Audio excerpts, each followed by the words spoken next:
빛으로 조명받기라는 주제로 함께 하나님의 말씀을 나누기를 원합니다. 유대 전승에 따르게 되면 요한일서의 저자인 사도 요한이 황제 숭배를 거절했기 때문에 반모섬으로 유배를 갔다라고 전해지고 있습니다. 그 당시에 로마의 황제였던 도미티아누스 황제의 그 숭배를 거절한 거죠. 그래서 황제의 군대가 이 사도 요한을 로마로 끌고 가서 독배를 마시게 했습니다. 그런데 독배를 마셨는데도 아무런 해를 입지 않은 거죠. 그래서 사도 요한을 펄펄 끓는 그 기름 가마솥에 튀겨서 죽이려고 기름을 펄펄 끓이는데 하늘에서 비가 내리는 거예요. 그래서 극적으로 죽음을 모면하게 된 거죠. 그래서 할 수 없이 사도 요한을 반모섬으로 유배를 보내게 됩니다. 거기서 성령으로 충만해진 이 사도 요한, 늘 빛이신 주님과 동행했던 이 사도 요한은 하나님의 계시를 받아서 요한계시록을 기록하게 됩니다.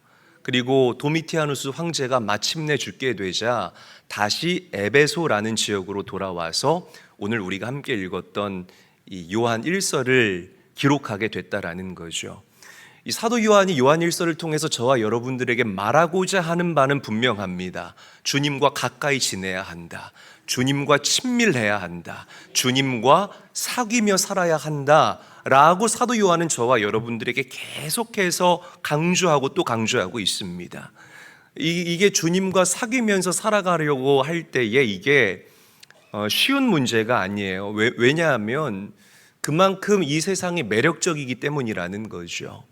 그리고 이 세상이 저와 여러분들에게 던져주는 그 달콤함이 정말 거부할 수 없을 정도로 강력하고 또 강렬하기 때문이라는 것입니다. 오늘 이 말씀의 초입에 여러분들에게 질문 드리면서 말씀을 시작하고 풀어보고 싶습니다. 여러분, 주님과 사귀며 살아가십니까? 정말 사귀며 살아가시나요? 일부 예배 때와는 다른 반응에 제 마음이 너무나 기쁘고 흡족합니다. 혹시나 몰라서 다시 한번 여쭤볼게요. 여러분, 주님과 진짜 사귀며 살아가십니까? 감사합니다. 화내지는 마시고요. 자, 그럼 어떻게 우리가 주님과 온전하게 사귀며 살아갈 수 있을까? 자, 가장 먼저 우리가 믿는 하나님의 본질, 하나님이 빛이라는 진리를 우리가 확신할 수 있어야 된다는 거죠. 자, 5절 말씀 함께 한번 읽어보도록 하겠습니다. 한 목소리로 읽습니다. 시작. 우리가 그에게서 듣고 너희에게 전하는 소식은 이것이니 곧 하나님은 빛이시라 그에게는 어둠이 조금도 없으시다는 것이니라. 한번 저를 따라하겠습니다. 하나님은 빛이시라. 다시 한번 따라하죠. 하나님은 빛이시라. 사도 요한은 우리가 믿는 하나님의 그 본질에 대해서 명확하게 이야기하고 있습니다. 하나님은 빛이시라 라고 우리에게 선언하고 있습니다. 자, 7절 말씀도 함께 한번 읽어볼게요. 굉장히 중요한 말씀입니다. 한 목소리로 읽습니다. 시작. 그가 빛 가운데 계신 것 같이 우리도 빛 가운데 행하면 우리가 서로 사귐이 있고 그 아들 예수의 피가 우리를 모든 죄에서 깨끗하게 하실 것이요. 자, 저기 빨갛게 칠해놓은 행하면이라는 이 단어는 헬라어로 페리파토멘이라고 읽고 발음합니다. 이 페리파토멘의 사전적인 의미는 근처에 있다, 가까이에 있다라는 의미라는 거죠. 원어의 의미를 살려서 저 부분만 다시 번역하게 되면 우리가 빛 가까이에 행하면, 우리가 빛 근처에 있으면 이라고 표현할 수가 있다라는 거예요. 여러분, 맞습니다. 빛이신 그 하나님 근처에 있어야만, 주님께 가까이 붙어서 떨어지지 않아야만 우리는 주님과 사귀며 살아갈 수 있습니다. 나는 주님과 친합니다 라고 우리가 당당하게 말할 수 있는 그런 존재와 관계가 된다라는 것입니다. 내가 빛 가까이 있다라는 이 말은 죄 안 짓고 살아간다라는 말이 아니에요. 어떻게 사람이 죄를 안 짓고 살아가겠습니까? 여러분, 일주일을 살아가면서 목사님, 저 이번 주에는 죄 요만큼도 안 지었습니다 하시는 분 있습니까? 없어요. 목사님, 저는 죄를 지었습니다 라고 생각하시는 분들은 손 한번 내려보세요. 다 내리고 계시잖아요. 우리가 여러분 연약한 인간이기 때문에 부서지기 쉬운 흙으로 지음받은 그런 사람이라는 존재이기 때문에 우리는 필연적으로 죄 앞에 연약한 모습을 보일 수밖에 없다라는 겁니다. 내가 빛 가까이 살아간다라는 말은 죄 안 짓고 산다라는 뜻이 아니에요. 빛이신 주님께서 나를 조명하실 때에 내 죄가 드러나면 그 죄를 부끄러워하거나 감추는 것이 아니라 주님께 자백하고 회개하면서 어린 양의 보혈로 씻음을 받고 해결함을 받고 깨끗함을 받고 더 주님께로 가까이 나아간다라는 놀라운 이야기라는 것입니다. 할렐루야. 굉장히 중요해요. 해결함을 받는 것과 감추며 살아가는 인생은요, 그 삶의 내용과 질이 완전히 다르다라는 사실을 우리가 반드시 명심할 수 있어야 합니다. 여러분, 죄를 부끄러워하지 마시고 감추지 마시고 빛이신 주님께 드러내어서 해결함을 받고 나아갈 수 있는 건강하고 정결하고 깨끗한 우리 제일교회 모든 성도님들이 되시기를 주님의 이름으로 간절히 축원합니다. 자, 재미있는 것은 이 사도 요한이 본문에서 만일 우리가 라는 이 표현을 써서 이 조건절을 4번에 걸쳐서 사용하고 있다는 거죠. 제가 그 부분만을 떼왔는데 화면을 보고 우리가 6절, 8절, 9절, 10절 연속으로 한번 읽어볼게요. 자, 6절 시작. 만일 우리가 하나님과 사귐이 있다고 하고 어둠에 행하면 8절, 만일 우리가 죄가 없다고 말하면 스스로 속이고 9절, 만일 우리가 우리 죄를 자백하면 10절. 만일 우리가 범죄하지 아니하였다 하면. 자, 집에 가서 그 뒷부분 읽어보시고요. 자, 이 4개의 조건절이 우리에게 이야기하고 있는 것은 내가 어둠 가운데 사느냐, 빛 가운데 사느냐의 차이가 무엇인지를 분명하게 저와 여러분들에게 밝히고 있습니다. 목사님, 저는 죄가 없습니다. 지금 이 자리에서 말하는 분들은 필연적으로 어둠 가운데 살아가는 사람임에 틀림이 없습니다. 어둠 가운데 살아가기 때문에 나의 실상을 내가 온전하게 바라보지 못한다는 거예요. 깜깜하니까 안 보이는 것이 당연한 것입니다. 그러나 하나님, 나는 죄인입니다. 오늘도 죄악된 모습이지만 세상 묻었지만 있는 모습 그대로 주님 앞에 나왔습니다. 그 빛이신 주님께서 나를 면면히 조명하여 주시옵소서. 앞면만 조명하지 마시고 뒷면도 조명하여 주시옵소서. 정말 주님께 조명받지 않는 면이 하나도 없게 하여 주시어서 나의 죄가 감춰지지 않게 하시고 드러나게 하시고 드러날 때 어린 양의 보혈로 깨끗하게 씻어지는 은혜가 나에게 있게 하여 주시옵소서. 이 맛을 보는 사람들이 진짜 은혜를 경험하는 사람들입니다. 믿으시면 아멘 합시다. 여러분, 이 누가복음 18장을 보게 되면 바리새인과 세리의 기도가 나오죠. 여러분 잘 아는 비유 아닙니까? 성전에서, 쉽게 설명해 드릴게요. 성전에서 바리새인과 세리가 같이 기도를 했대요. 먼저 바리새인 이렇게 기도를 하는 겁니다. 오 하나님, 나는 이들과 같지 않음을 감사합니다. 불의하고 토색하고 간음하고 사기치는 저 사람들과 같지 않음을 감사합니다. 특별히 이 세리와 같지 않게 하심을 너무나 감사합니다. 나는 일주일에 2번 금식하는 사람이고 온전한 11조를 요만큼도 빠짐없이 정확하게 계산해서 하나님께 드리는 사람입니다 라고 하나님께 기도합니다. 그런데 세리는 어떻게 기도하는 줄 아세요? 성경이 뭐라고 표현하냐면 하늘을 우러러 바라보지도 못하고 고개를 숙이면서 눈물을 뚝뚝 흘리면서 하나님께 기도하는 거예요. 하나님, 나는 죄인입니다. 하나님, 나는 죄인입니다. 하나님, 나는 죄인입니다. 여러분 질문 드려볼게요. 오늘 질문이 좀 많아요. 대답 빨리빨리 해주세요. 네, 피차 우리 서로 피곤한데, 그죠? 누가 더 죄인일까요? 바리새인과 세리 중에. 바리새인이 죄인일까요? 바리새인이 죄인일까요? 아니에요. 세리가 죄인이죠. 죄의 질로 따지면 세리가 더 죄인이라는 거예요. 그런데 여러분 놀라 충격적인 것은 예수님께서 뭐라고 말씀하시냐면 이렇게 말씀하십니다. 예수님께서 뭐라고 말씀하시냐면 세리는 바리새인보다 의롭다함을 입고 집으로 돌아갔다라고 이야기를 합니다. 여러분, 왜 바리새인이 죄인임에도 불구하고 자신의 죄를 바라보지 못했을까요? 빛 가운데 있지 않고 어둠 가운데 있었기 때문이라는 것이에요. 그런데 세리는 달랐습니다. 빛이신 주님 가까이에서 조명받으면서 나의 그 죄가 드러날 때에 그 죄를 주님께 낱낱이 자백하고 회개하고 어린 양의 피로 씻음을 받은 사람이었다라는 것입니다. 여러분, 빛이신 주님께로 우리가 나아가면 목사이든 성도이든 누구 할 것 없이 자신의 연약한 모습이 다 드러나게 돼 있습니다. 믿으시면 아멘 합시다. 베드로 보세요. 베드로가 고기를 잡다가 예수님을 만났잖아요. 예수님을 만났다는 것은 그의 닫혔던 영안이 열렸다라는 것을 성경이 상징적으로 저와 여러분들에게 암시하고 있다는 겁니다. 자, 이분이 나의 구원자이고 이분이 빛이라는 그 진리를 베드로가 깨달았을 때에 베드로가 가장 먼저 고백한 것이 무엇입니까? 주님, 나를 떠나소서. 나는 죄인입니다. 자신의 죄인됨을 주님께 고백했다라는 거예요. 여러분, 이것을 우리가 굉장히 심각하게 들을 수 있어야 합니다. 주님, 고기 많이 잡게 해주셨네요. thank you. 다음에도 고기 많이 잡게 해주세요. 이렇게 말하지 않았다는 거죠. 나를 떠나서 나는 죄인입니다. 자신의 그 연약함과 자신의 죄악된 모습을 주님 앞에 고백하고 주님의 도우심을 요청했다라는 거죠.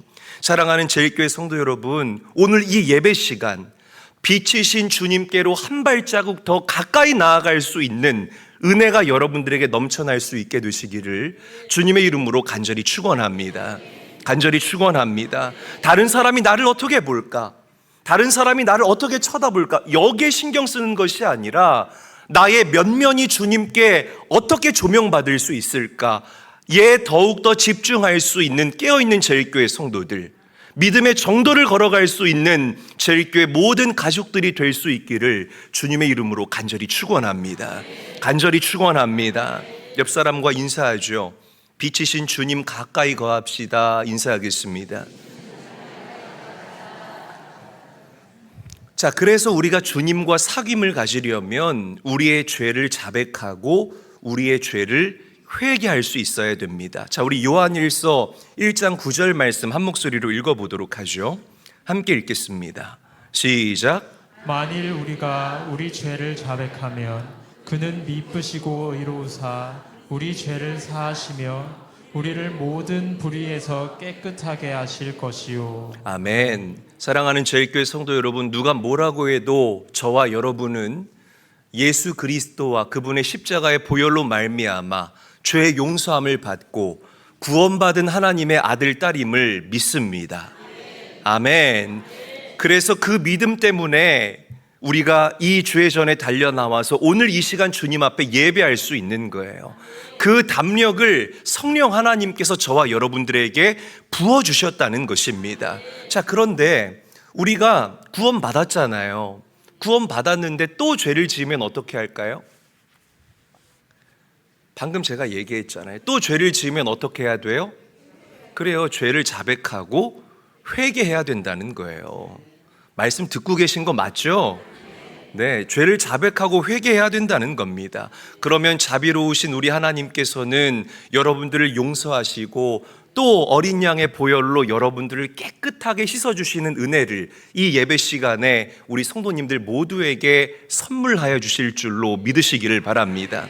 어떤 사람은 이렇게 질문을 해요. 목사님, 제가 회개하거든요. 매 주일마다 예배 시작 전에 아니면 예배 마무리 시간에 저는 꼭 회개를 합니다.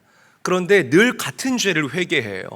그래서 오늘도 같은 죄를 회개하고 내일도 같은 죄를 회개하는 저의 모습 때문에 아주 진절머리가 납니다. 제가 너무나 형편없는 사람같이 느껴지고 저의 이런 모습이 너무나 비참하고 때로는 실망스럽게 느껴질 때가 있습니다. 어떻게 해야 될까요? 그래도 회개해야 됩니다. 아멘이 안 되세요? 할렐루야. 회개해야 됩니다. 어떤 사람은 이렇게 얘기하는, 실제로 제가 이런 권사님을 경험해 본 적이 있는데, 목사님, 저 회개를 하긴 하는데 맨날 회개하고 또 죄 짓고 회개하고 또 죄 지으니까 저는 한 달에 한 번씩 다 몰아서 회개합니다. 실제로 그런 분이 있게, 제가 제자훈련 한참 우리 성도님들 데리고 할 때 이런 분을 만나서 깜짝 놀란 적이 있어요. 지금도 여기 계세요. 얼마나 신앙생활 지금은 건강하게 잘하시는지. 그러니까 모르니까 그렇게 얘기할 수 있단 말이에요. 목사님, 저는 몰아서 해요. 아우, 이거 제가 매일 죄를 지을 때마다 회개하면 하나님도 귀 따가워서 이거 어떻게 제가 맨날 회개할 수 있겠습니까? 여러분, 이런 논리면 세수 맨날 왜 해요? 어차피 더러워질 건데. 밥은 뭐 하러 아침, 점심, 저녁 세 끼를 먹어요? 3일에 한 번 먹으면 되지. 어차피 배고파질 건데. 빨래는 왜 해서 입습니까? 어차피 더러워질 거 한 달 푹 묵혔다가 빨래하면 되지요. 그렇잖아요. 여러분, 내가 씻고 밥 먹는 것이 번거로운 일이 아니에요. 여름이 더웠잖아요. 올 여름이. 여러분, 샤워하면 상쾌하지 않습니까? 안 씻는 분들이라고 제가 알겠습니다. 이 샤워할 때 상쾌한 방법, 제가 또 다른 하나를 알려드릴게요. 먼저 샤워하기 전에 방의 에어컨 온도를 한 18도 정도 세게 맞춰 놓는 거예요. 그리고 기쁜 마음으로 구석구석 깨끗하게 샤워를 합니다. 물기를 제거할 때 물기를 다 제거하면 안 돼요. 절반만 제거를 해야 돼요. 대충 제거를 하고 얼른 그 에어컨이 켜져 있는 방으로 들어가면 물기가 마르면서 얼마나 상쾌한지 몰라요. 오늘 집에 가서 해보세요. 제가 이 말씀을 왜 드리냐면, 우리의 죄가 주님께 조명받아서 어린 양의 보혈로 씻음 받잖아요. 우리는 영적인 상쾌함을 반드시 경험하게 돼 있습니다. 할렐루야. 그 영적인 상쾌함이 무엇인지를 모두가 경험할 수 있게 되시기를 예수 그리스도의 이름으로 간절히 축원합니다. 또 회개해야 돼, 또 회개해야 돼? 아니요. 그렇게 하지 마시라는 거예요. 죄를 지을 때마다 주님 앞에 자백하고 또 자백하고 회개하고 해결함을 받고 이것이 상하거나 부패할 때까지 감춰두는 자가 아니라 늘 정결함을 받고 하나님의 은혜를 담을 만한 그릇으로 이 땅을 살아갈 때에 성령의 권능이 여러분들에게 임하게 될 줄로 믿으시기를 바랍니다. 어떤 분은 또 이렇게 얘기합니다. 진짜 회개했으면 다시는 죄를 짓지 말아야 돼 라고 얘기하는 사람이 있어요. 어느 정도 맞는 말입니다. 여러분, 그런데요, 이 같은 죄에 무너지지 않는 것은 우리 능력 밖의 일이에요. 연약함, 도둑고양이처럼 예배드리고 저녁에 더우니까 술 먹는 그런 분들 얼마나 많습니까? 불안하지 않으세요? 그런 삶을 청산할 수 있어야 된다라는 거죠. 근데 이게 우리 능력으로 되지 않는다는 것입니다. 성령의 도우심을 간구할 때에 성령께서 여러분들에게 능력을 주시고 결국에는 회개 열매를 우리가 수확하게 될 때에 그 죄를 청산할 수 있게 되는 그런 은혜의 주인공이 될 줄로 믿으시기를 바랍니다. 여러분, 우리 안에 계신 성령 하나님께서 근심하실 때가 있어요. 그러면 우리 마음이 찔릴 때가, 찔림을 받을 때가 있다는 거죠. 그래서 말씀을 들을 때에 여러분들의 얼굴이 벌개질 만큼 민망히 여김을 받을 때도 있고, 또 내 마음을 송곳으로 찌르는 것처럼 내 마음이 따끔따끔할 때가 있습니다. 그러나 그냥 한번 민망했다가 끝나는 것이 아니라, 한번 따끔했다가 뜨끔했다 끝나는 것이 아니라, 여기서 반드시 한 발자국 더 앞으로 나아가서 자백하고 회개할 수 있는 제일교회 모든 성도들이 되시기를 주의 이름으로 간절히 축원합니다. 한국교회의 부흥의 역사는 회개에서부터 시작이 됐습니다. 회개할 때에 하나님이 오세요. 회개할 때에 성령이 임재하십니다. 나의 죄를 청산하기 위해서 성령의 도우심을 간구할 때에 우리의 죄악된 옷이 벗어 던져져 버리고 성령께서 새 옷으로 여러분들을 입혀주신다는 진리를 반드시 삶으로 살아낼 수 있게 되시기를 주의 이름으로 간절히 축원합니다. 간절히 축원합니다. 믿는 사람이 왜 그래? 너 믿는데도 나와 똑같구나. 아니, 우리 사장님은 믿는데 왜 이렇게 직원들을 무시하는 거야? 아니, 저 사람은 믿는데 나보다 더 잘 놀아. 어떻게 믿는 사람이 저렇게 할 수가 있어? 여러분, 이렇게 실력 없이 살지 마시고요, 믿는 사람답게 구별되게 정말 주님과 가까이 딱 붙어서 살아갈 수 있는 것, 이게 진짜 자유를 누릴 수 있는 우리 그리스도인들의 방법이라는 사실을 명심하시고 기억하게 되시기를 바랍니다. 자백을 쉽게 생각하면 안 돼요. 야, 그 자백하고 회개하는 거 누가 못해라고 생각하는 분들이 계시는데요, 여러분, 잘못하면 내가 잘못했습니다라고 쉽게 사과가 되십니까? 저는 그런 분들 본 적이 없어요. 정말 죄송하지만 특히 이 한국 사회는 이 나이를 먹으면 먹을수록 연로해지면 연로해질수록 자신들의 죄를 쉽게 인정하지를 않습니다. 제가 본 보편적인 어른들의 모습이 그래요. 부부싸움하고 나서 여보 내가 좀 심했네, 내가 잘못했어 라고 먼저 사과하시는 분들 계실까요? 한두 명 계시겠지만 이게 사실 쉬운 문제가 아니라는 거죠. 교통사고를 내가 낸 거예요. 그러면 여러분 짜증부터 나지. 내가 잘못했습니다.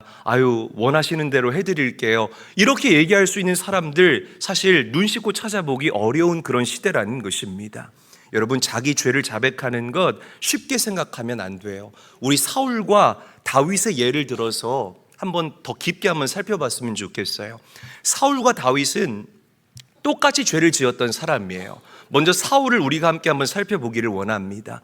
사울이 아말렉과 전쟁을 하는데 하나님께서 이스라엘을 이기게 하셔서 대승을 거두게 됩니다. 그때 하나님께서 사울 왕에게 명령하세요.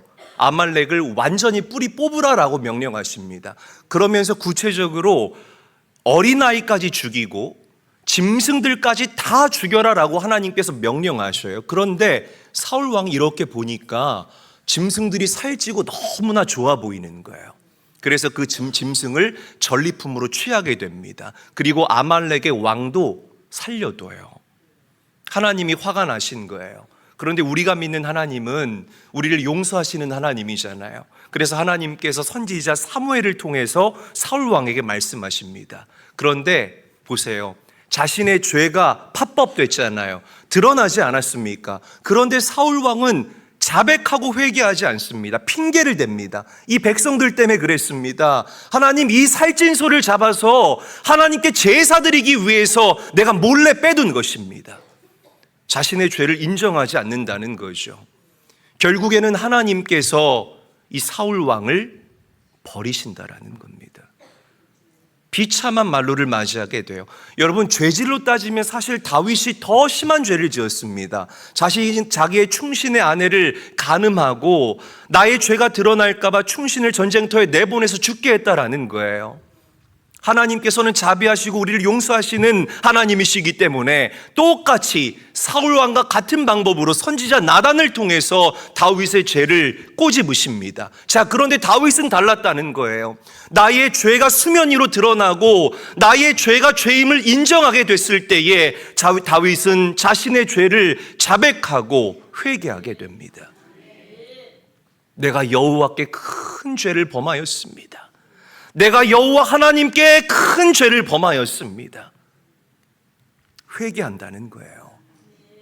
여러분, 다윗의 회개는요, 그냥 하나님과 나와의 관계에서의 회개로 끝나는 것이 아니라 모든 백성들에게 공개적으로 회개하는 고백으로 이어지게 됩니다. 시편 32편과 시편 51편이 바로 다윗의 회개시라는 거죠.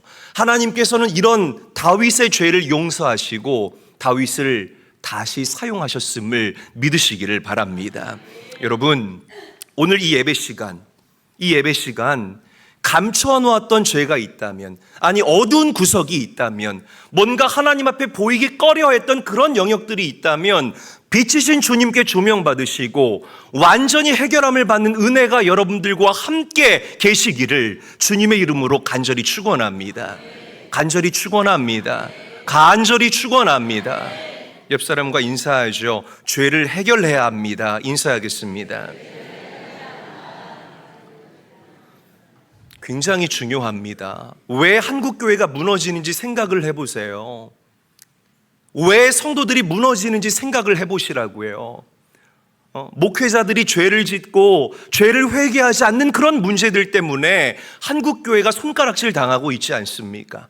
성도들이 죄를 짓고 그 죄의 문제를 하나님께 가져오고 예수의 피로 씻지 않는 그 작업을 건너뛰기 때문에 여러분들의 신앙생활이 종교생활로 변질되어져 가고 있지 않습니까? 왔다 갔다만 하지 마세요, 여러분. 할렐루야. 신앙생활 하실 거면 제대로 하시기를 예수님의 이름으로 간절히 축원합니다. 내가 스스로 잘 알아요. 내 예배가 하나님께 연락되는 예배인지 아니면 가인과 같은 그냥 형식적인 예배인지를 누구보다 내가 더 잘 안다라는 것이죠. 침체될 수 있습니다. 넘어질 수 있습니다. 죄를 지을 수 있습니다. 오랜 기간 동안 머물지 마시고 성령 하나님께서 조명하실 때, 깨닫게 하실 때, 목사의 입을 통해서 그것이 찔림으로 찾아올 때에 다른 가족들이나 사람을 통해서 말씀을 읽는 중에 그게 죄임을 깨닫게 하실 때에 반드시 예수의 피로 씻어내는 작업을 할 수 있게 되시길 주의 이름으로 간절히 축원합니다. 저는 우리 제일교회가 달랐으면 좋겠습니다. 저는 여러분들이 다른 성도가 됐으면 좋겠습니다.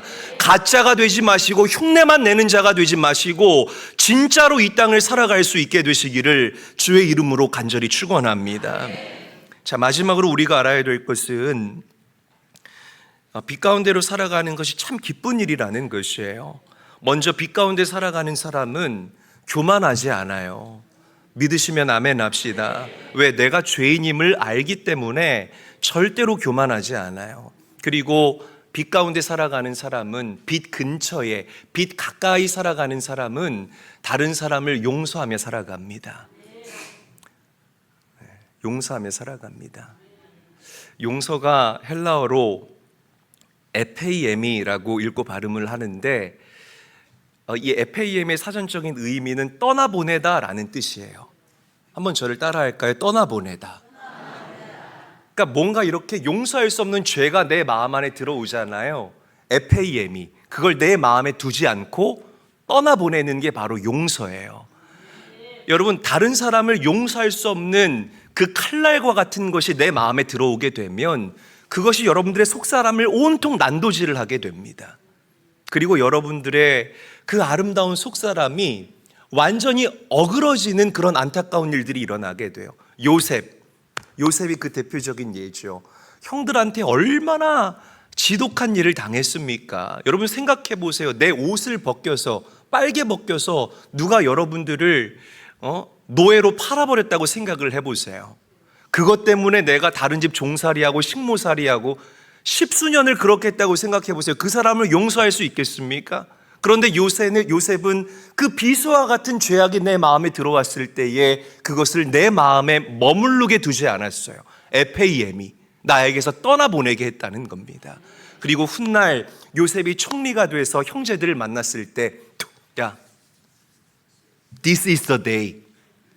오늘이 그날이야. 나한테 어떻게 했어, 너네 과거에. 여봐라, 당장 감옥에 가두고 쌀은 무슨 쌀이야. 쌀로 곤장 100대를 쳐서 다시 고향으로 돌려보내거라 라고 하지 않았어요. 오히려 형제들을 용서했어요. 왜? 에페이엠이 나에게서 그 더러운 것을 떠나보냈기 때문에. 이게 그리스도인들이 이 땅을 살아가는 방법이에요. 여러분, 그렇게 사실 수 있도록 성령의 도우심을 간구하는 우리 교회와 성도님들 되시기를 예수님의 이름으로 간절히 축원합니다. 제발 그렇게 사시기를 간절히 축원합니다. 이 이야기하고 마칠게요. 영국의 화가이자 작가였던 샬롯 엘리엇이라는 한 여성이 있었다고 합니다. 10대 때부터 굉장히 주목받았던 그런 예술적인 감각을 가지고 있었어요. 그래서 20대 때 한참 작품 활동을 하다가 나이 30이 됐을 때, 얼마나 젊은 나이고 얼마나 한창 때고 얼마나 예쁜 나이입니까? 갑자기 질병이 찾아온 거예요.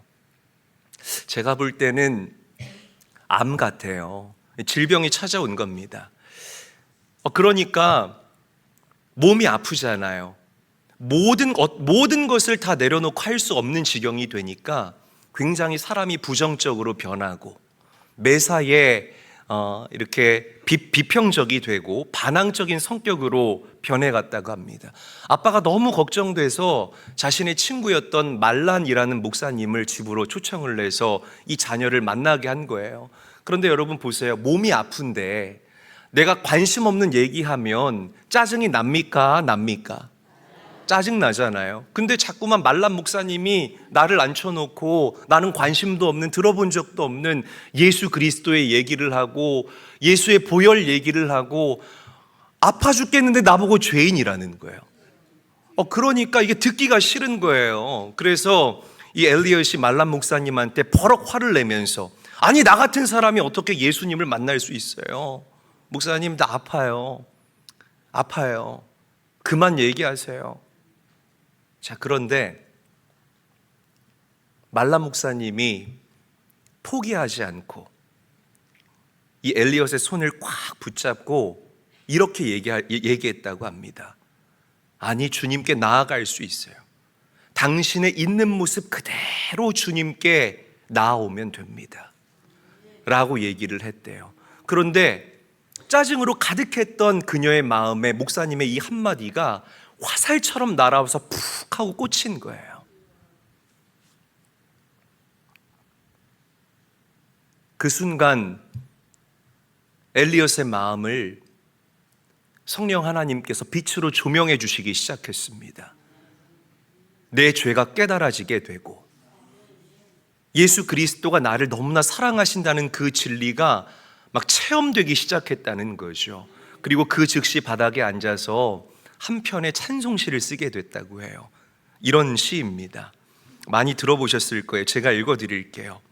큰 죄에 빠진 날 위해 주 보혈 흘려주시고 또 나를 오라 하시니 주께로 거저갑니다. 여러분들이 잘 아시는 찬송가 282장입니다. 여러분, 이 찬송가의 영어 제목은 Just as I am 이라는 제목이에요. 이 찬양이 왜 유명하냐면 세계적인 부흥사로 잘 알려진 빌리 그레이엄 목사님께서 집회 때마다 항상 이 찬송을 부르셨어요. 그리고 이 찬양을 부를 때마다 많은 사람들이 주님께로 되돌아오는, 회귀하는 기가 막힌 역사들이 일어났다고 합니다. 오늘 여러분 잘 들으세요. 우리 중에 목사님 저 죄인이에요, 저 과거를 들춰내면 너무 창피해요, 목사님 어떻게 저의 인생은 이렇게 기구한지 모르겠어요, 저 그거 꽁꽁 감추고 있어요, 내가 어떻게 주님 만날 수 있어요, 내가 어떻게 빛이신 주님 가까이에 살아갈 수 있겠습니까?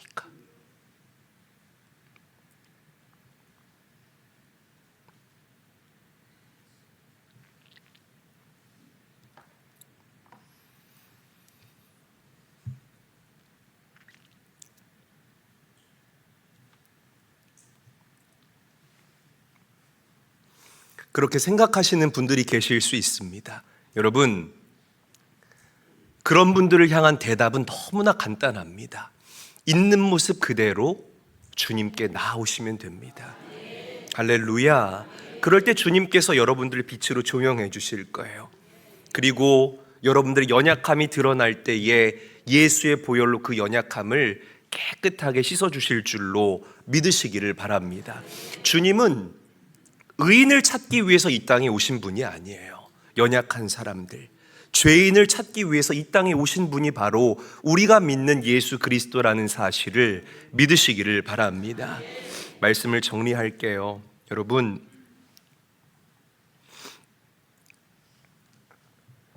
예수를 올바로 알아가는 것, 믿음의 정도를 걸어가는 것, 그리고 종교 생활이 아닌 신앙 생활하는 것, 주님과 친밀해지고 주님 가까이에서 떨어지지 않으려는 성도의 몸부림을 치는 것, 이것이 이 마지막 때에 정말 교회와 성도들이 추구해야 할 가장 중요한 영적인 본질이라는 사실을 잊지 말고 신앙생활 하시기를 주님의 이름으로 간절히 축원합니다. 예수의 피, 이것이 구시대적인 발상이 아니에요. 날마다 예수의 피로 여러분들의 속사람을 깨끗하게 해야만 하나님의 은혜를 담을 만한 그릇이 준비될 수 있는 것입니다. 새 포도주는 새 부대에, 저를 따라합니다. 새 포도주는 더 크게 해요. 이렇게 따라하면 안 주고 싶어. 다시, 새 포도주는 새 부대에. 다시 한번 따라합니다. 새 포도주는 새 부대에.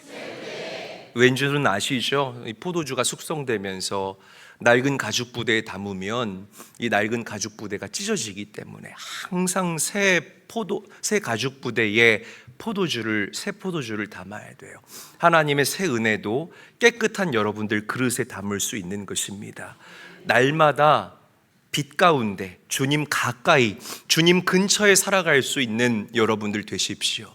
그리고 빛으로 여러분들을 날마다 면면이 조명받아서 여러분들 인생의 어두운 구석 하나도 없게 되기를 바라고, 정말 주님의 참된 자녀답게 성령의 능력을 힘입어 살아갈 수 있는 사랑하는 제 교회와 성도들 다 되시기를 주님의 이름으로 간절히 축원합니다.